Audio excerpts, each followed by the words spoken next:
Next നമ്മൾ നോക്കാൻ പോകുന്നത് അസംബ്ലറിൻ്റെ ഔട്ട്പുട്ട് ഫോമാറ്റാണ്. സോ നമ്മൾ അസംബ്ലറിൻ്റെ ഇൻപുട്ട് നമ്മൾ സോഴ്സ് കോഡ് കൊടുക്കുമ്പം ഔട്ട്പുട്ട് നമുക്ക് ഒബ്ജക്റ്റ് കോഡാണ് കിട്ടുന്നത്.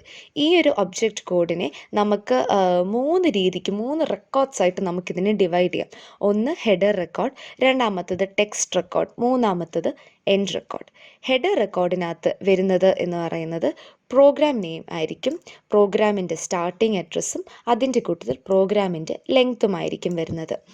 ടെക്സ്റ്റ് റെക്കോർഡ് വരുമ്പോഴത്തേനും നമ്മളുടെ മെഷീൻ കോഡ്, അതായത് ഇപ്പോൾ ഓരോ ഇൻസ്ട്രക്ഷൻ്റെ ട്രാൻസ്ലേഷനും അതിൻ്റെ ഡേറ്റ, അതിൻ്റെ ഇൻഡിക്കേറ്റ് ചെയ്യുന്ന അഡ്രസ്സ്, എവിടെയാണ് ഈ ഒരു പ്രോഗ്രാം ലോഡ് ചെയ്യേണ്ടത്, ഇത്രയും കാര്യങ്ങളൊക്കെ ആയിരിക്കും ടെക്സ്റ്റ് റെക്കോർഡിൽ നമ്മൾ ഡിസ്കസ് ചെയ്യുന്നത് എന്ന് വെച്ചാൽ അതിൽ ലിസ്റ്റ് ചെയ്യുന്നത്. എൻഡ് റെക്കോർഡ് എന്ന് പറഞ്ഞു കഴിഞ്ഞാൽ നമ്മളുടെ ഒബ്ജക്റ്റ് പ്രോഗ്രാമിൻ്റെ എൻഡ്, അല്ലെങ്കിൽ ഈ ഒരു എവിടെയാണ് എൻ്റെ ഈ ഒരു പ്രോഗ്രാമിൻ്റെ എക്സിക്യൂഷൻ ബിഗിൻ ചെയ്തത് എന്നുള്ളതിൻ്റെ ഡീറ്റെയിൽസൊക്കെ എൻഡ് റെക്കോർഡിലായിരിക്കും കൊടുക്കുക.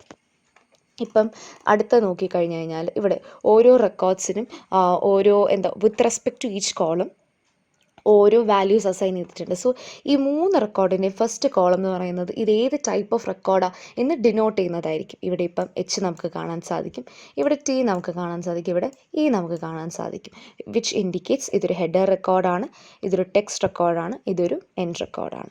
ഇനി 2 to 7 നമ്മുടെ കോളം 2 to 7 പ്രോഗ്രാം നെയിമാണ് കൊടുക്കുന്നത്. നമുക്ക് താഴെ ഇപ്പോൾ ഈ ഒരു പ്രോഗ്രാമിൻ്റെ ഒരു എക്സാമ്പിൾ നമുക്ക് നോക്കാം. ഈ ഒരു പ്രോഗ്രാം എന്ന് പറയുന്നത് അതിൻ്റെ നെയിം കോപ്പിയാണ്. സോ കോപ്പിയാണ് നമ്മുടെ പ്രോഗ്രാം നെയിം. സോ ഇതാണ് നമ്മളുടെ ഒബ്ജക്റ്റ് കോഡ് വരുന്നത്. അപ്പം ഇവിടെ എച്ച് ആണ് നമ്മൾ ആദ്യമേ കാണുന്നത്, കഴിഞ്ഞിട്ട് പ്രോഗ്രാം നെയിം കോപ്പി കൊടുത്തിട്ടുണ്ട്.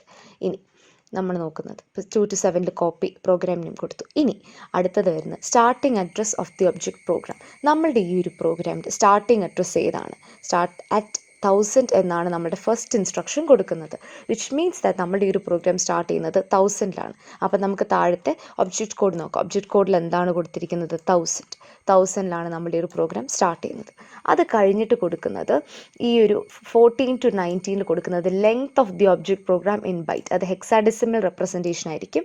സോ ആ ഒരു ഒബ്ജക്റ്റ് പ്രോഗ്രാമിൻ്റെ ലെങ്ത് ആയിരിക്കും അടുത്ത ഹെഡർ റെക്കോർഡിൽ കൊടുക്കുന്നത്. സോ ഫസ്റ്റ് ലൈനിലായിരിക്കും ഹെഡർ റെക്കോർഡ്, അത് കഴിഞ്ഞ് ഹെഡർ റെക്കോർഡ് കഴിഞ്ഞു. ഇനി ടെക്സ്റ്റ് റെക്കോർഡ് നമുക്ക് മൾട്ടിപ്പിൾ ലൈൻസിലായിട്ട് എഴുതണം. കാരണം വെച്ച് കഴിഞ്ഞാൽ നമ്മുടെ കോഡിന് എന്തുമാത്രം വലിപ്പം ഉണ്ടെന്നനുസരിച്ചായിരിക്കും നമ്മളുടെ ടെക്സ്റ്റ് റെക്കോർഡ് നമ്മൾ എഴുതുന്നത്. സോ ടെക്സ്റ്റ് റെക്കോർഡ് വരുമ്പോഴത്തേനും ഇതുപോലെ തന്നെ 2 to 7 starting address for the object റെക്കോർഡും 8 to 9 length of the object code in this record. അതായത് ഇവിടെ എന്ന് പറയുമ്പോൾ ടെക്സ്റ്റ് റെക്കോർഡ് എന്ന് പറയുമ്പോൾ ചിലപ്പം നമ്മളുടെ ഈ കോഡിനെ ഗ്രൂപ്പായിട്ടായിരിക്കും ഡിവൈഡ് ചെയ്യുന്നത്. സോ എൻറ്റയർ ലെങ്ത് അല്ല അവർ ഉദ്ദേശിക്കുന്നത്, ആ ഒരു റെക്കോർഡിൽ എഴുതിയതിൻ്റെ ലെങ്ത് എത്രയാണെന്നുള്ളതും പിന്നെ 10 to 69 നമ്മളുടെ ഒബ്ജക്റ്റ് കോഡിനെ റെപ്രസെൻറ്റ് ചെയ്യുകയാണ് ചെയ്യുന്നത്. നമുക്ക് താഴോട്ട് നോക്കാം. ഇപ്പോൾ ഈ ഒരു എഴുതിയ പ്രോഗ്രാമിനെ റെപ്രസെൻറ്റ് ചെയ്തിരിക്കുന്നത് കണ്ടോ, ടി വെച്ച് കൊടുക്കുമ്പോഴത്തേന് ഇതൊക്കെ ടെക്സ്റ്റ് റെക്കോർഡാണെന്നാണ് കാണിക്കുന്നത്. ഇത് ഇതിൻ്റെ സ്റ്റാർട്ടിംഗ് അഡ്രസ്സ്, ഇതിൻ്റെ ലെങ്ത്, അത് കഴിഞ്ഞ് ഈ പോകുന്ന എല്ലാം ഇതിൻ്റെ കണ്ടൻറ്റാണ്. അതിൻ്റെ എന്ന് വെച്ചാൽ നമ്മുടെ ഇൻസ്ട്രക്ഷൻ്റെ മെഷീൻ ഈക്വലൻ്റ് അഡ്രസ്സ് അല്ലെങ്കിൽ അതിൻ്റെ ആ ഒരു റെപ്രസെൻറ്റേഷനിലോട്ടാണ് നമ്മുടെ ടെക്സ്റ്റ് റെക്കോർഡ് എഴുതുന്നത്. സോ ഇത്രയും കാര്യങ്ങളും അങ്ങനെയാണ് ചെയ്തിരിക്കുന്നത്. 10 to 69 വരെ നമ്മുടെ കണ്ടൻ്റ് ആയിരിക്കും നമ്മൾ കൊടുക്കുന്നത്. അപ്പം അതിപ്പോൾ നമ്മൾ ഹെഡർ റെക്കോർഡ് പറഞ്ഞു കഴിഞ്ഞു, ടെക്സ്റ്റ് റെക്കോർഡ് പറഞ്ഞു കഴിഞ്ഞു. ഇനി വരുന്നത് എൻഡ് റെക്കോർഡ്. എൻഡ് റെക്കോർഡിൽ നമ്മൾ ഇ ആണ് ഡിനോട്ട് ചെയ്യുന്നത് and the address of the first executable instruction in the object programme. നമ്മുടെ ഫസ്റ്റ് എക്സിക്യൂട്ടബിൾ ഇൻസ്ട്രക്ഷൻ എവിടെയാണ് കിടക്കുന്നത്? 1000ലാണ് കിടക്കുന്നത്. ലൊക്കേഷൻ കൊടുത്തേക്കുന്നത് കണ്ടോ. സോ അതിനനുസരിച്ചായിരിക്കും നമ്മൾ ഇവിടെ എഴുതുന്നത്. സോ ഇവിടെ 1000 വരുന്നത്. അപ്പം ഇതാണ് നമ്മളുടെ ഒബ്ജക്റ്റ് കോഡ് എന്ന് പറയുന്നത്.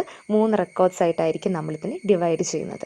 ഇനി നമ്മൾക്കിവിടെ കാണാനായിട്ട് സാധിക്കും ഇതിനിടയിൽ ഇങ്ങനെ ചെറിയ ആരോസ് കൊടുത്തിട്ടുണ്ടല്ലേ, പക്ഷേ ആക്ച്വൽ റെക്കോർഡിൽ ഇതുപോലെ ആരോസ് ഇല്ല. ഇങ്ങനെയായിട്ട് തന്നെ സ്ട്രെയിറ്റ് ആയിട്ടായിരിക്കും റെപ്രസെൻറ്റ് ചെയ്യുന്നത്. പക്ഷേ നമ്മൾക്ക് ഒരു അണ്ടർസ്റ്റാൻഡിങ്ങിന് വേണ്ടിയിട്ടാണ് ഈ ആരോസ് വെച്ച് നമ്മൾ കൊടുക്കുന്നത്.